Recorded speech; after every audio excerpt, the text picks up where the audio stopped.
me présente, je m'appelle Andrzej Manaten Ainanji Anzar et je suis actuellement doctorant contractuel à l'Université du Littoral Côte d'Opale. On peut tout d'abord revenir sur les territoires industriels-portuaires qui ont pu se développer grâce à l'industrie lourde, le trafic maritime de marchandises et de matières. Mais depuis 1970, les territoires industriels-portuaires connaissent une croissance ralentie et ce pour plusieurs raisons comme la concurrence au niveau international. Ces difficultés rencontrées par les ports font qu'aujourd'hui, les territoires industriels-portuaires doivent trouver le moyen de se reconvertir et de renforcer leur activité. La question qui se pose est comment ?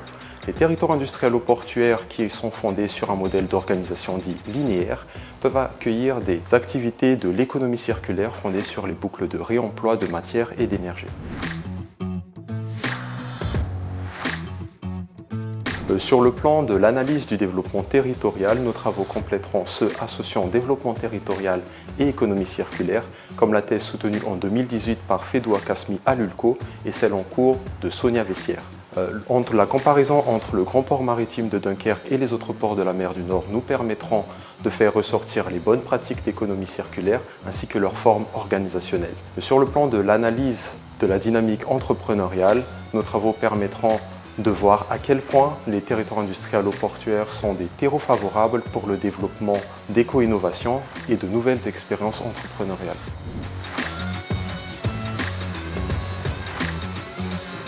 Cette thèse permettra de mettre en avant les bonnes pratiques qui sont déjà en place, mais aussi les aspects qui nécessitent des améliorations dans la symbiose industrielle de Dunkerque, en termes de gouvernance par exemple. La mutualisation des besoins en énergie et l'utilisation des déchets comme matière première représentent des facteurs d'attractivité pour le territoire. Ces facteurs peuvent attirer les entrepreneurs et investisseurs.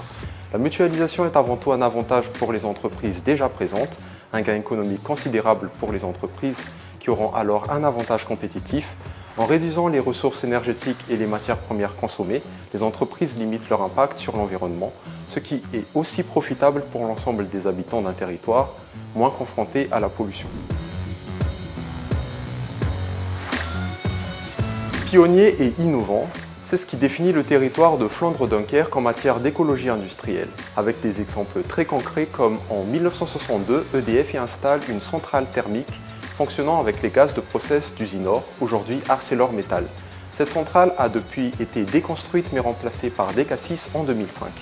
L'écologie industrielle de Dunkerque a d'ailleurs inspiré d'autres territoires industriels-portuaires. Donc en améliorant l'écologie industrielle à Dunkerque, le territoire peut garder son rôle de précurseur et de modèle à suivre.